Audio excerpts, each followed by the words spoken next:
Kathniel binura na ng Matt-Han. Usap-usapan ngayon sa ilang entertainment circles ang umano'y malaking pagbabago sa isa sa mga inaabangang proyekto ng Kapamilya Network. Ayon sa ilang sources na malapit sa industriya, tila ang tambalang Maris Racal at Anthony Jennings, na mas kilala ngayon sa screen name na Matt-Han, ang napipisil umanong pumalit sa dating powerhouse love team na Kathniel para sa proyektong may pamagat na After Forever. Ang After Forever ay orihinal na binuo para sa tambalang Catherine Bernardo at Daniel Padilla, na matagal nang kinikilala bilang isa sa pinakasikat at pinakamatatag na love teams sa showbiz. Nasa development stage pa lang daw ito noong 2020, ngunit sa hindi malinaw na kadahilanan, tila hindi na ito matutuloy sa kanila. Sa halip na tuluyang isantabi ang proyekto, may mga bulong-bulungan na ibibigay na raw ito sa Matt-Han. Ang tambalang unti-unting lumalakas ang pangalan lalo na matapos ang matagumpay na pagtanggap ng publiko sa kanilang performance sa pelikulang Social Climbers, na ipinalabas sa isang online streaming platform.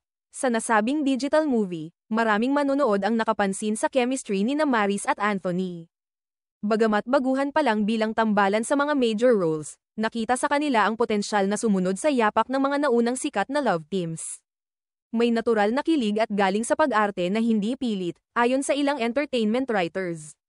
Wala pa namang formal na anunsyo mula sa management ng ABS-CBN o mula sa kampo ni na Maris at Anthony. Subalit, naging paksa na ito ng ilang online showbiz portals at entertainment vloggers, na mas lalong nagpasigla sa haka-hakang sila na nga ang bagong bibida sa After Forever.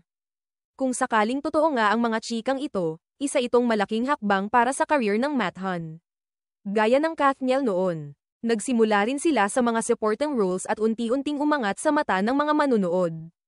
Ang ganitong uri ng proyekto ay tiyak na maglalagay sa kanila sa mas sentrong posisyon sa showbiz industry.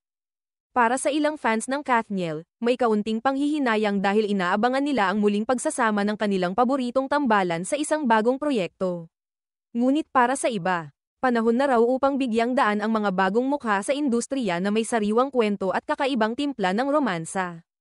Hindi rin may kakaila na maraming manonood ngayon ang bukas sa bagong tambalan, lalo na kung may bitbit itong originality at kakayahang dalhin ang emosyon ng kwento.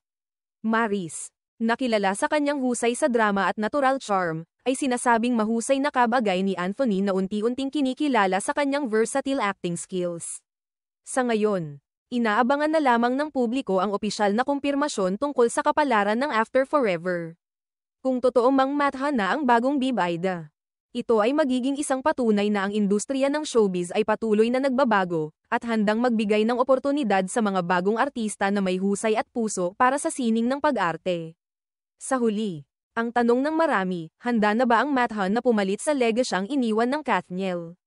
Abangan na lang natin ang susunod na kabanata.